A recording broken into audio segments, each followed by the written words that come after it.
Hello YouTubers, this is Cessna Ace back again with another Mega LaserDisc ads video. If I sound any less coherent than is usually the case, how can we tell? I had oral surgery on this side yesterday morning, so I'm pumped full of pain medication and antibiotics. So that is my explanation for any incoherency that might flow from my mouth. Now, I'm going to start with some 8-inch LaserDiscs. I've never shown 8-inch LaserDiscs before because I've never had any before. I've seen them on the internet, but I've never run across any in the wild. Now, the shop that I go to here locally to buy LaserDiscs is yesterday and today out at the flea market. The only climate-controlled facility out there. He has over 2,000 LaserDiscs in stock. He's very particular about the jackets and everything. Occasionally I'll find one with a hole punch because it was in a discount bin at one point. But otherwise, the jackets are in really good condition. And he is this particular because he knows how particular I am, and I am his most ardent purchaser of LaserDiscs. In fact, he has told me on more than one occasion he is now up to 5 regular customers who buy LaserDiscs, but I buy more than all 5 of them put together. And it's funny, every time I go in there, I have something for you to see. He's just behind the counter. Big stack of LaserDiscs and LPs and CDs and everything else. But he does this for anybody. If you go in there enough and he gets to know you, and he gets to know what your tastes are, he starts putting things aside as they come in so that you have first look at them. And he had said that he had never seen any 8-inch LaserDiscs before. And I said, well, I hadn't either. He had them priced at $15 a piece. I said, you see any more? I want them. Or at least first crack at them. If it turns out to be one I already have, I may not get it. But be that as it may. Pioneer released a ton of music-related LaserDiscs.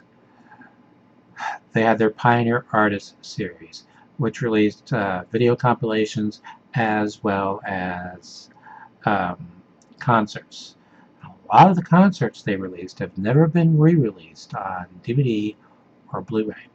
So if you want them, LaserDisc.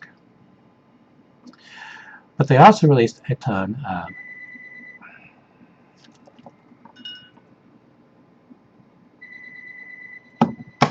toll-free call. I'm not answering it. Karaoke discs. In the 12-inch size alone, a ton of series, but one of the series they have, I have volumes 305 and 307. These are 12 inches in diameter, double-sided. Each side runs an hour. They originally sold for $99.90-something cents. But I have volumes 305 and 307. And recently somebody added volume 900 and something.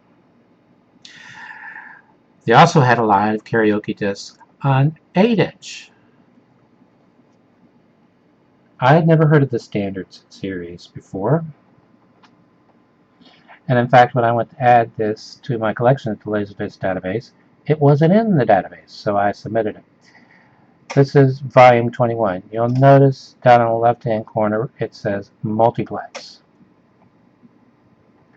It mentions multiplex again on the rear of the jacket, as opposed to on the rear of something else, I suppose. Under where it says multiplex, it says you can control the multiplexed analog audio from the discs so that only the music or the music or both the music. There I go. You can control the multiplexed analog audio from the disc so that only the music or both the music and the vocal is heard. Now, In addition to the analog multiplex tracks, they also have digital tracks, which is a stereo mix of the vocals and the instruments together.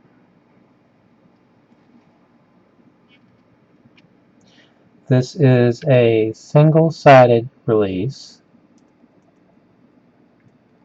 I can't really see what I'm doing. I think that's about it.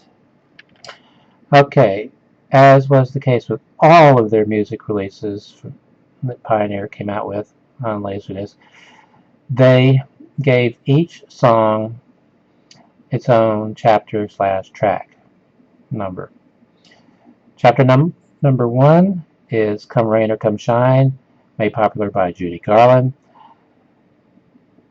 Chapter 2, The Trolley Song, made popular by Judy Garland.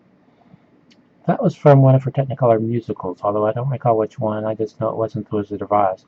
42nd Street, made popular by various artists, and Am I Blue, made popular by Linda Ronstadt. This is release WKST-021-A, released 1991. All of the other 8-inchers that I bought have a running time on the back of the jacket, but this one doesn't, for some strange, unknown reason. Okay, this is part of, well, all of the rest of these are part of the Pioneer Artists series. Pioneer Artists released a ton of titles on 12-inch. In fact, for 1 year, I have released 900 and something for that year on 12-inch. They had a slightly different numbering system on their 8-inchers. They would add an M to it, I guess, which stands for mini. But anyway, this is a single-sided release.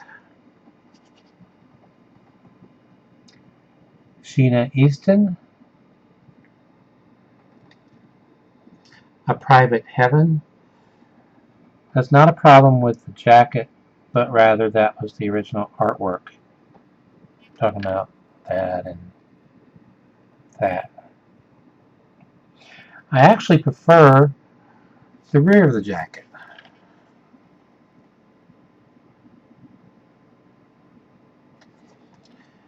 Single-sided. Okay. Chapter 1, Strut. Chapter 2, Sugar Walls.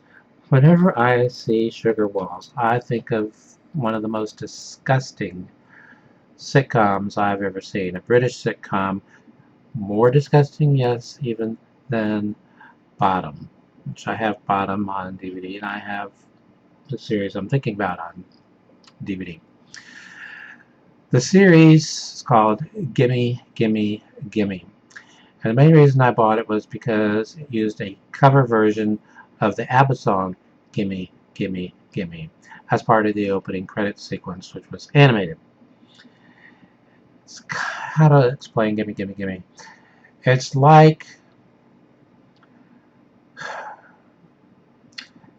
Will and Grace with no inhibitions, no brakes, no limits as to how disgusting they would get, and on steroids. The main female character, I think her name was Linda Hughes. Let's just say not the most attractive woman in the world, but she had a sister, either a porn star or a former porn star, but very pretty, and her name, Sugar Walls. So when I saw Sugar Walls, or whenever I see Sugar Walls, I think of that. Chapter 3, Swear, and Chapter 4, Back in the City. Okay, music videos. Under license and copyrighted by EMI Records Limited, 1984. This is Pioneer Artists, release PA for Pioneer Artists, -85 for the year it was released, -M, mini, I guess. 021.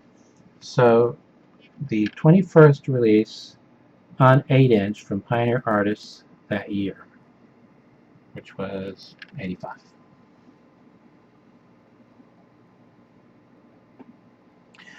Okay, this one's a bit depressing. Whitney Houston, the #1 video hits. This is another one. I think the rear jacket is better than the front jacket.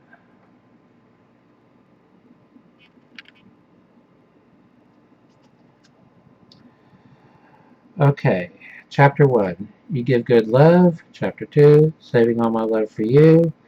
Chapter 3, How Will I Know? And of course they had to add for Chapter 4, The Greatest Love of All. Running time, 19 minutes. Music videos, courtesy of Arista Records, copyright 1986. This is Pioneer Artist Release PA-86-M044.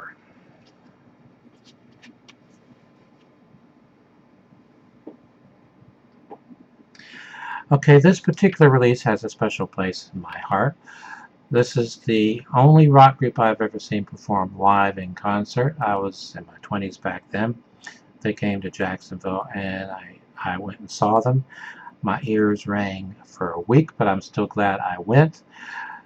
I had, well, my seat was near the stage, which kind of explains why my ears rang for so long. Of course, another group that I am into, you may not believe this, but it's true. I have the CDs to back it up and the LPs also, the vinyl LPs. Anthrax. They were in town recently, and I didn't find out about it until it was too late. But had I known, I might have gone. Had I gone, my ears would have rung for a month. As I stated, this group holds a special place in my heart. I not only like their music, but I have a crush on one of the Hart sisters. I have always had a crush on her since I was in high school in the 70s. Okay, autofocus is having trouble with her.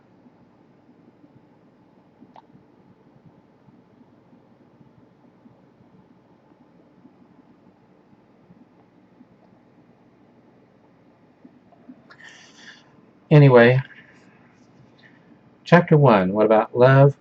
Question mark. Chapter 2, Never. Chapter 3, These Dreams. Chapter 4, Nothing at All. They list the director for each music video, but I'm not going to go into that right now, as none of them pop out at me as being significant. Did I say this? See, I'm so loopy, I don't know. Chapter 1, What About Love? Yes, I did. Chapter 2, Never, These Dreams, and Nothing at All. Running time, 17 minutes. Music videos, licensed from Capitol Records, copyright 1986. Care to guess when this was released? Pioneer Artist. That release PA-86-M046. Today's an early dismissal day, and I'm trying to finish before my eldest daughter gets home from high school. This is a double-sided release from Pioneer Artists on 8-inch. Pointer Sisters. So excited.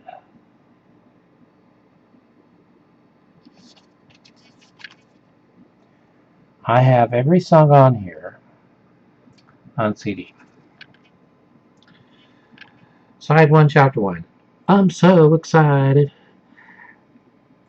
Chapter 2, song I really like, Jump, For My Love. Chapter 3, Dare Me. Chapter 4, Freedom. I also list the producers and directors for each video. Okay, Side 2, Chapter 1, Baby Come and Get It. Chapter 2, Back in My Arms. Chapter 3, Twist My Arm.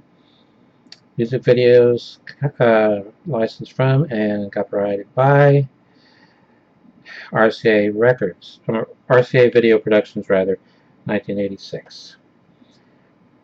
Pioneer Artist Release PA-86-M047. Okay, Now back to the land of 12-inch. This is a LaserDisc I had back in the day, years ago, before I met my wife, and we've been married since '94. I needed the money, I sold it. I have regretted it ever since because I never found a decent copy at a decent price. But I finally did at Amazon.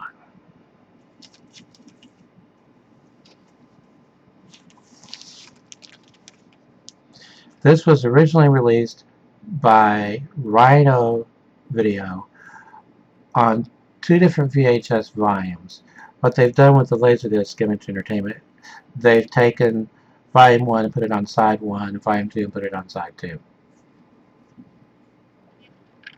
Weird cartoons. Now each side starts with an Alice cartoon. If you're not familiar with the Alice series, it's one of the earliest series that Disney did. That was a success anyway. Done during the silent era.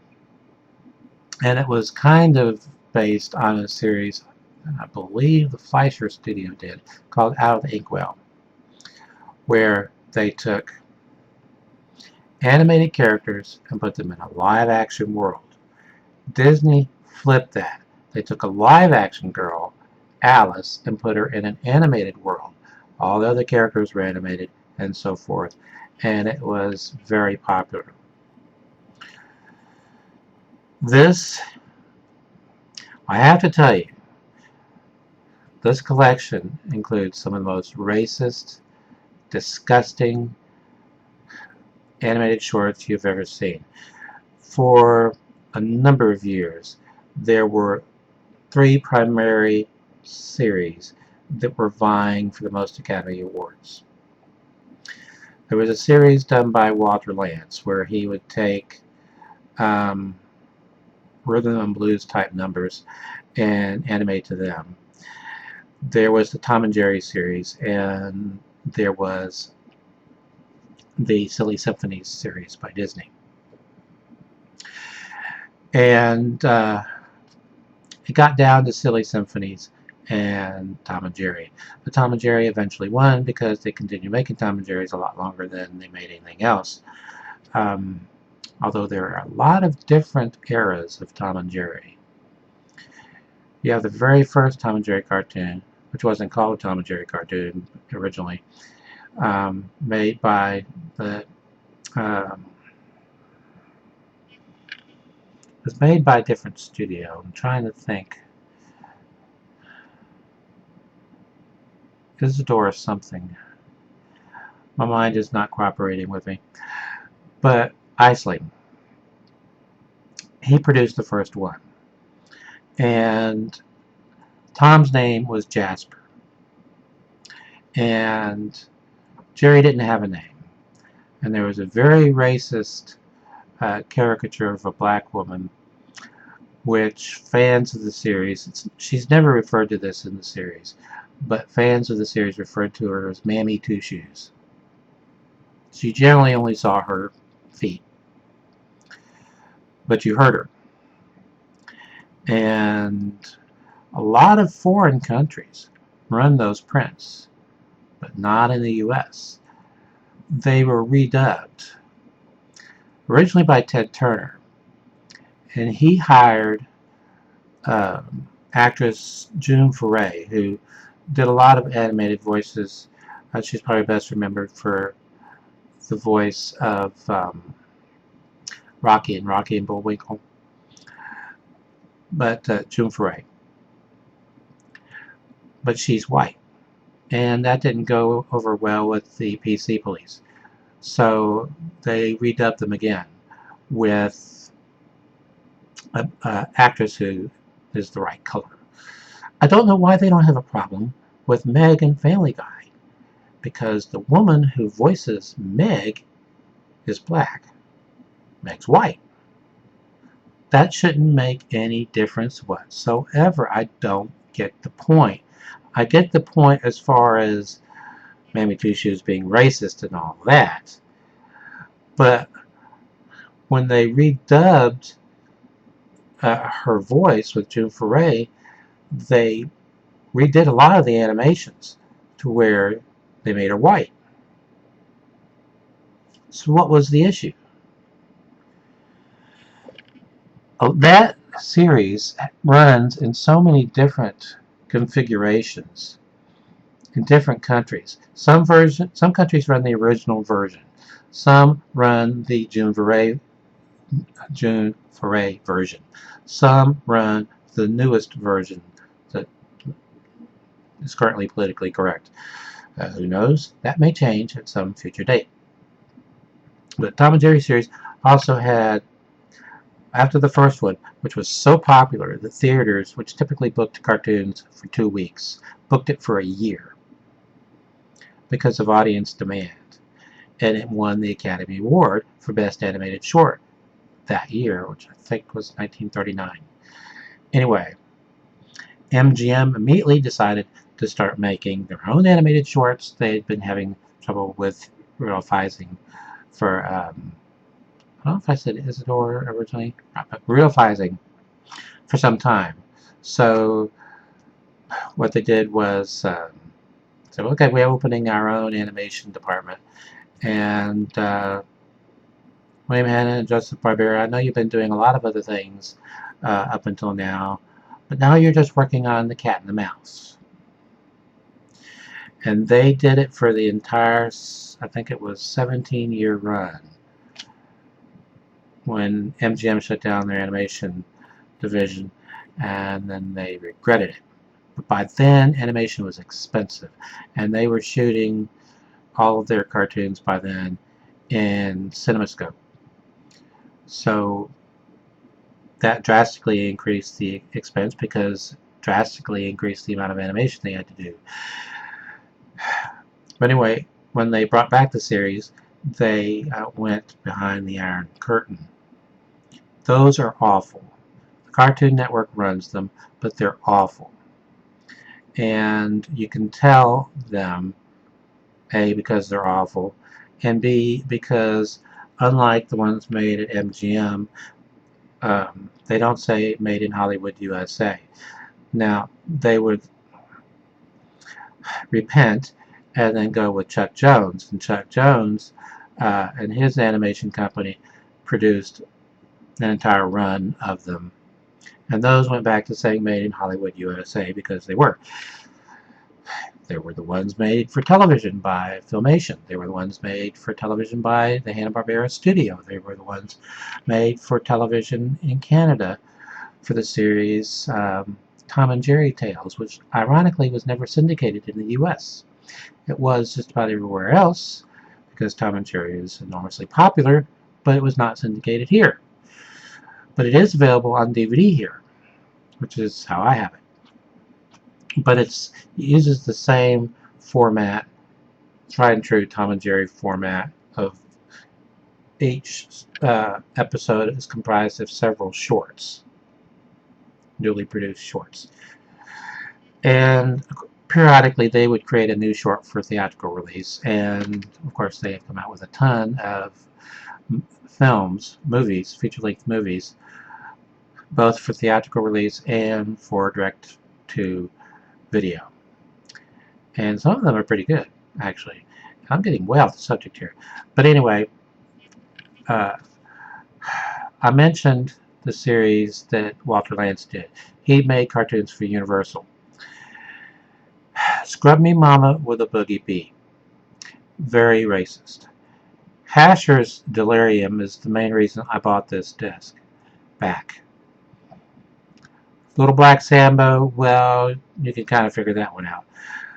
Volume 2, which is on side 2, has a lot of World War II propaganda animated shorts. Most of the animation studios made them back then.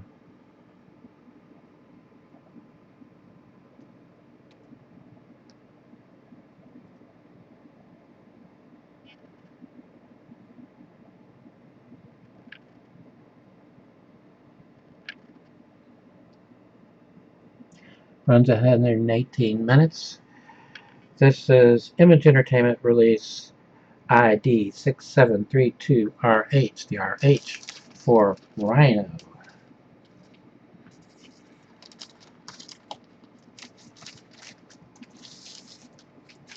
And I babbled way too long on that one.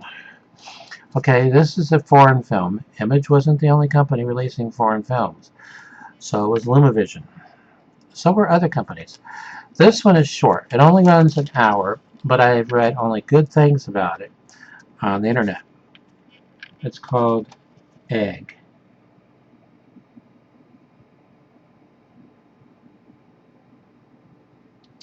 It's in Dutch with English subtitles. It's in CLV on one side, the pull quotes on the back. A sweetly humorous, old-fashioned sort of story, a satisfying meal. New York Post. At a time of overextended and empty productions, Egg has the kind of rare simplicity and fragile charm that almost defies analysis. San Francisco Chronicle. 11 chapters, I forgot to say. I know I said in Dutch with English subtitles. This one has a hole punch. So sue me. It's only $3.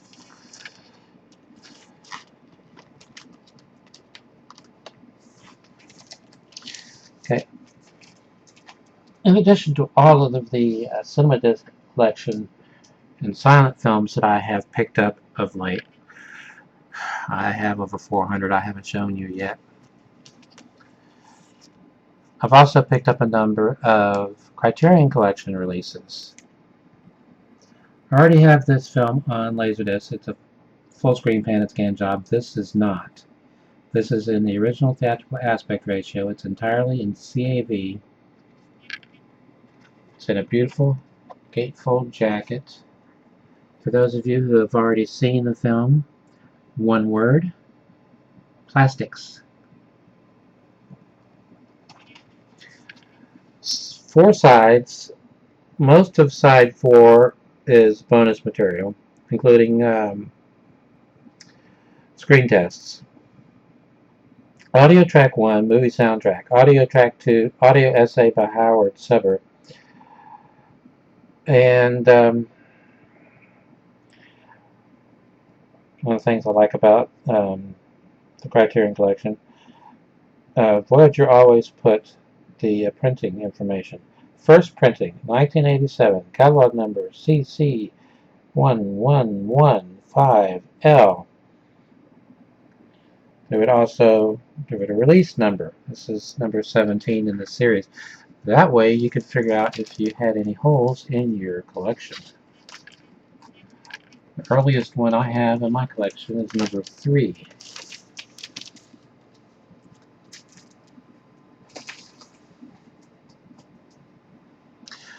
Okay, I mentioned the Cinema Disc collection, I believe. Image released a ton of foreign films as part of the Cinema Disc collection, but they also released foreign films that weren't part of the Cinema Disc collection. But anyway, this one is. It's a film from the Netherlands. This is a U.S. release, though. Soldier of Orange.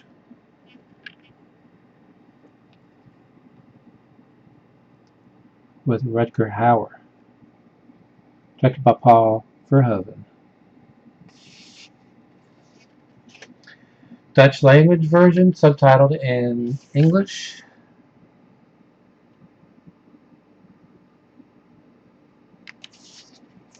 From 1978.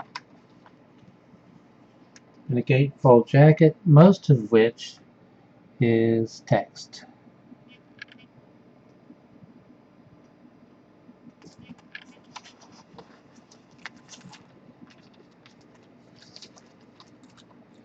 This was released under license from Media Home Entertainment, a company started by Charles Band, although he originally called it Meta, named it after his wife. When he sold it to Huron Group, they added an I.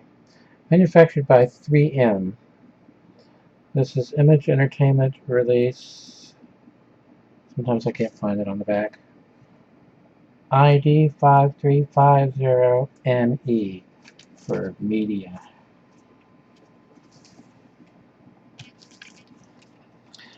Another cinema disc collection release.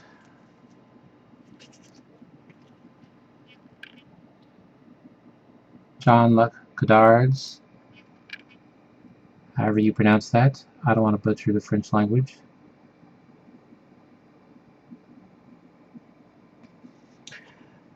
In French with English subtitles. Image licensed a lot of stuff from various companies. I don't remember any being licensed from Interrama Video Classics, but this is Image Entertainment Release ID 7455IN, and I hear my daughter, who has just come home from high school. Okay, now let's see.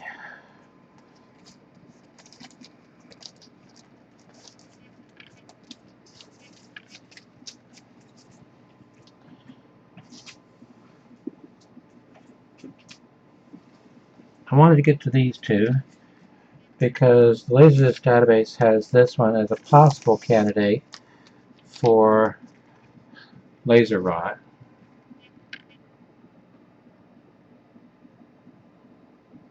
Beyond the Mind's Eye. This is one of millions of computer animated compilations released on LaserDisc. This released by BMG Video under license from Miramar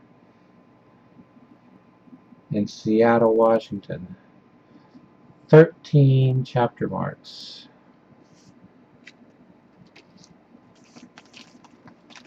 I think this might have been re-released by Image. I know there was one that was. It was computer. That was a computer animation compilation. And generally, when a company would release something that had already been released by another company, it would get a new transfer, or at least a new disc master. This one is listed as avoid at all costs. I counted 29 people who have reported defective copies. This is a David Lynch film. I haven't checked this out yet, but the administrator, Julian, has made a note for this entry. It's a note addressed to all shops. If you sell this title, check it before you ship it. That's how prevalent defective copies are. I only paid $3 for it. It has Bill Pullman, Patricia Arquette, and Balthazar Getty. Lost Highway. Widescreen. I do kind of like the jacket though. Pull quotes from the Rolling Stone: hypnotic, sizzling, erotic. From the Daily News: transfixing, seriously spooky. From Polygram Video, distributed by Image. Does it have an image number? Yes, it does. So it was licensed from Polygram Video. Catalog number ID 3946PG for Polygram Video.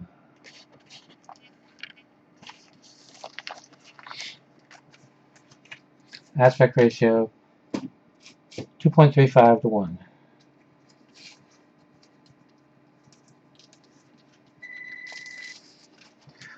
Let's see who that is.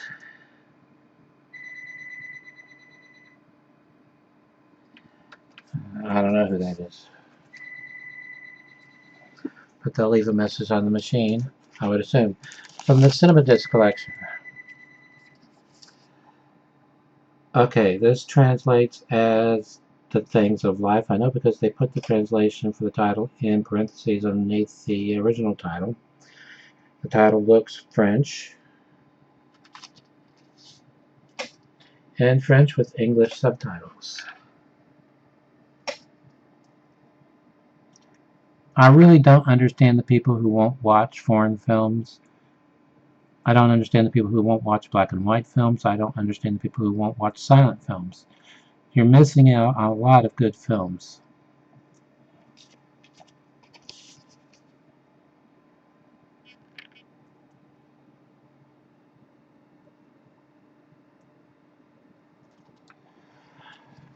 Okay, Something Special, a sad, romantic, and suspenseful drama brilliantly constructed in a graceful style. Full quote from Bruce Williamson, Playboy. An extraordinary film, Le Figaro. A film which shakes you and pulverizes you. It is beautiful, rich, intimate, and cruel. The actors are perfect. El Express. This was licensed from Connoisseur. They licensed a lot from Connoisseur. A lot of their foreign films made in USA. Catalog reference number ID 7741CS.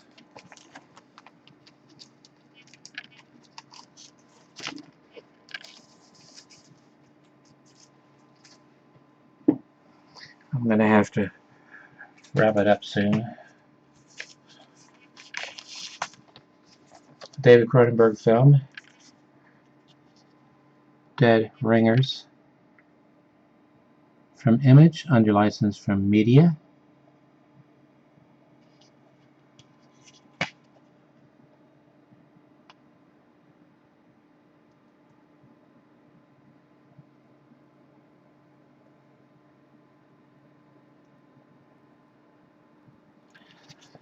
This is Image Entertainment release ID 6387ME.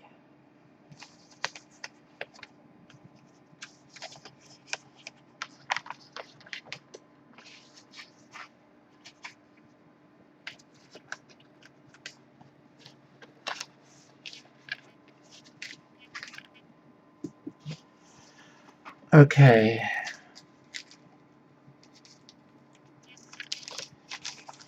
Hey. Title. Sealed. I bought it from the Netherlands, but it's a US release.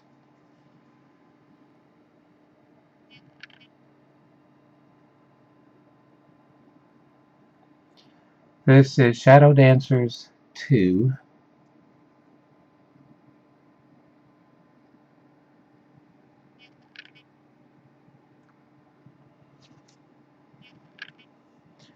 Side 1 is in CLV, runs 59 minutes 52 seconds, has 4 chapters.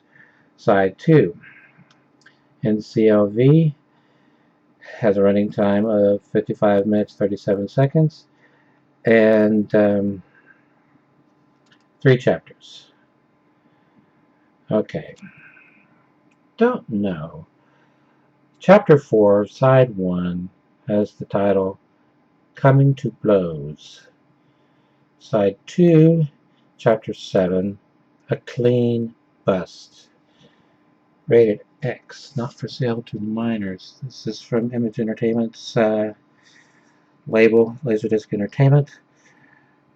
Release Z0363.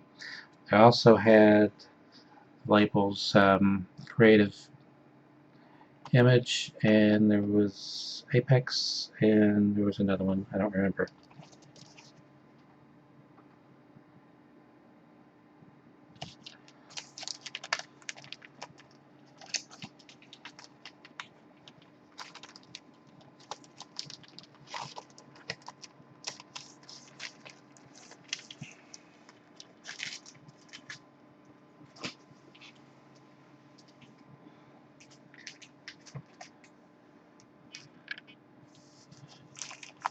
Okay, this was released by Image under license from Virgin Vision. Director's Cut, directed by Clive Donner.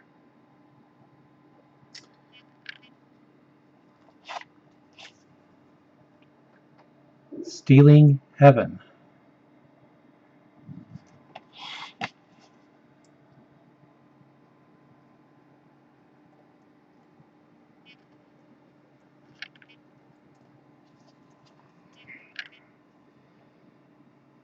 release ID 6457VV for Virgin Vision. Oops.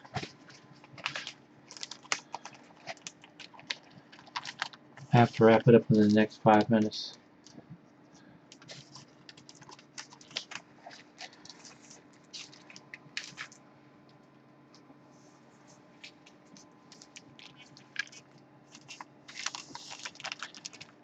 Another LaserDisc collection release.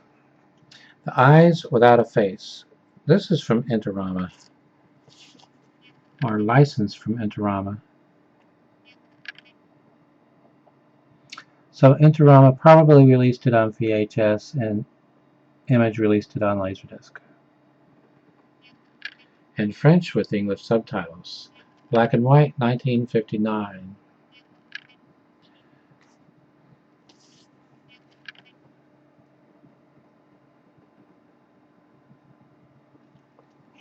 This is Image release ID 7429IN.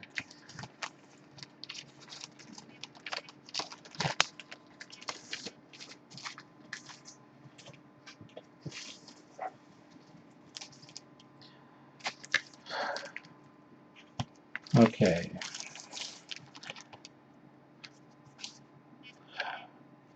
Take a line from Blazing Saddles. Randolph Scott. Randolph Scott. Ride the High Country with Randolph Scott and Joel McRae.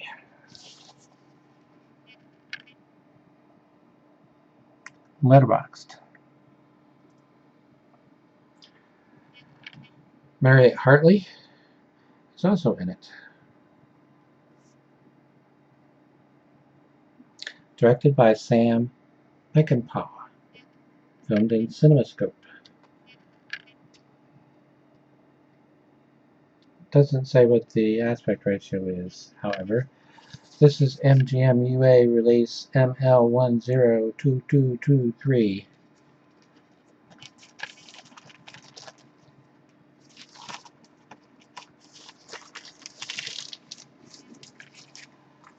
Okay.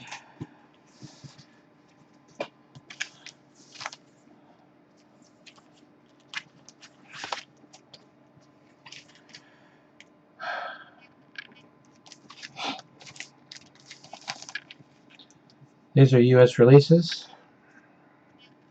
I think. Yeah.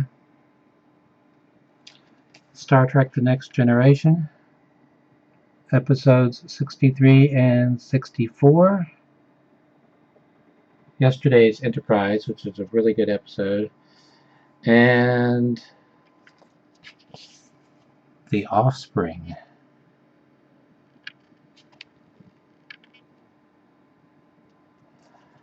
This is Paramount Home Video release LV 40270-163.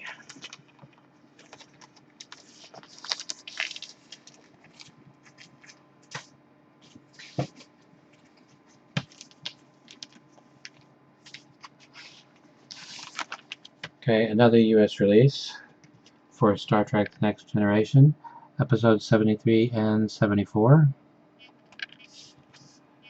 Transfigurations and The Best of Both Worlds, Part 1.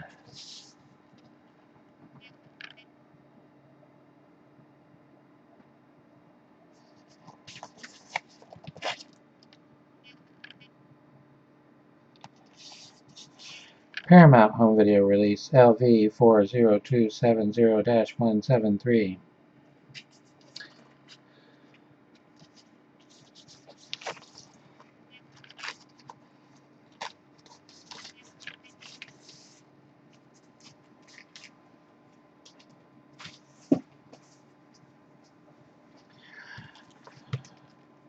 Okay. What the heck?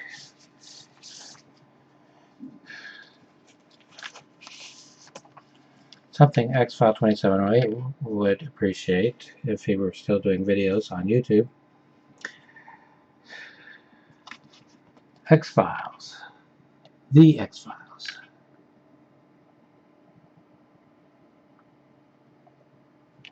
Two episodes.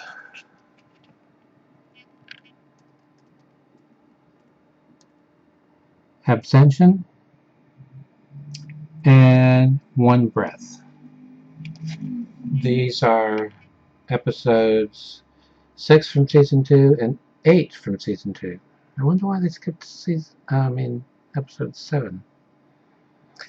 Anyway, this is from 20th Century Fox Home Entertainment, catalog number 04139880. Includes introduction by Chris Carter.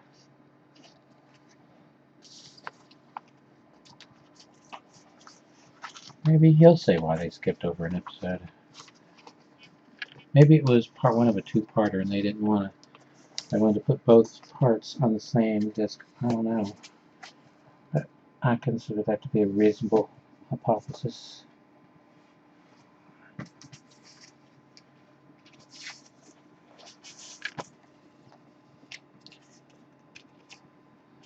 X-Files.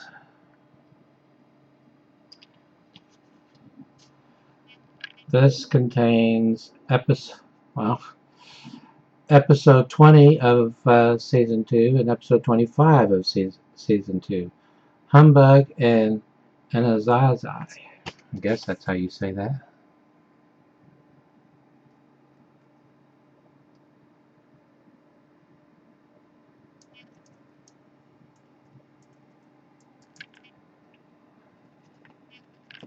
Created by Chris Carter. It includes introduction by Chris Carter. Contains 2 uncut episodes. Okay, catalog number 04164880. Shall I end with a bang? I started to say bang, but upon instant reflection, that didn't seem like a good idea.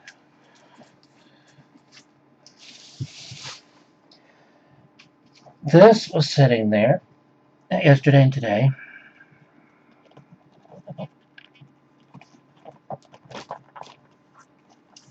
Well,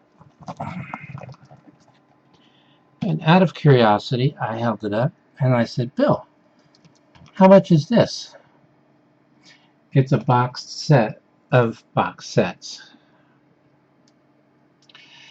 And he said, $20. Well, he eventually marked it down to $10. This is like new condition.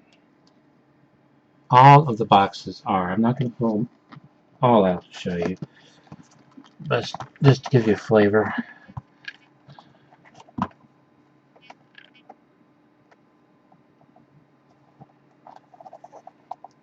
Yes, opera. You know what this set originally sold for?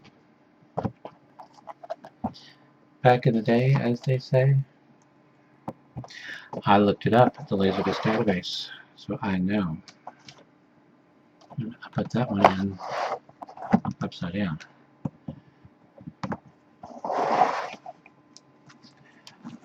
This was originally